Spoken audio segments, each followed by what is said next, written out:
Cuando escuchas el término siervo, ¿qué es lo que te viene a la mente? ¿Te suena el término liderazgo de servicio o te parece una contradicción de términos? Hoy, en Maná de Lunes, presentamos servir a los demás y ser tratado como un siervo. Una reflexión de Robert Tamasi.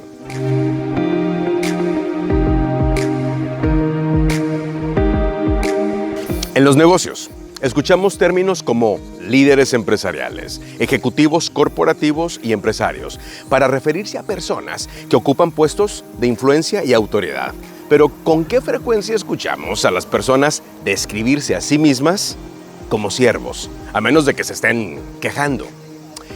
El término sirviente puede considerarse degradante, un término para alguien de poco valor. Algunos incluso podrían verlo al mismo nivel que un esclavo.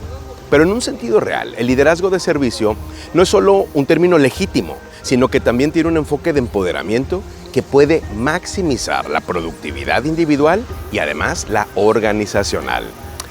Podemos encontrar numerosos ejemplos de altos ejecutivos que han adoptado el liderazgo de servicio al utilizar los dones y talentos de los empleados y miembros del equipo, capacitándolos para darles el mejor uso posible.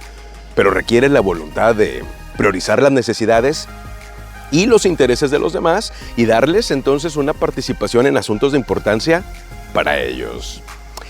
La Biblia habla de esto en la carta a los Filipenses. No sean egoístas, no traten de impresionar a nadie, sean humildes, es decir, considerando a los demás como mejores que ustedes.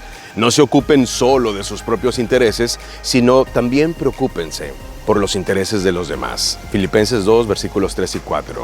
Es normal que las personas con autoridad esperen privilegios especiales y deferencia debido a su posición, pero como dice el pasaje, se requiere humildad para anteponer los intereses de los demás a los propios. El liderazgo de servicio no se limita solo a los altos ejecutivos y a las personas con funciones de supervisión. Un empleado puede liderar sirviendo a otros sin importar su estatus en la organización. Como instruye la Biblia, esclavos, es decir, empleados, obedezcan a sus amos, es decir, los jefes, con respeto y temor, con corazón sincero como a Cristo. No lo hagan solo cuando los estén mirando como los que quieren ganarse el favor humano, sino como esclavos de Cristo, haciendo de corazón la voluntad de Dios. Sirvan de buena gana, como quien al Señor sirve y no a los hombres, sabiendo que el Señor recompensará a cada uno por el bien que haya hecho, sea esclavo o sea libre. En realidad, el liderazgo de servicio rara vez resulta fácil para ninguno de nosotros, como ha observado Ken Corco, colaborador del Maná de Lunes. La determinación de servir a otros en el mundo de los negocios tiene sus inconvenientes. Él ha escrito esto: sabrás que eres un sirviente cuando te traten como tal.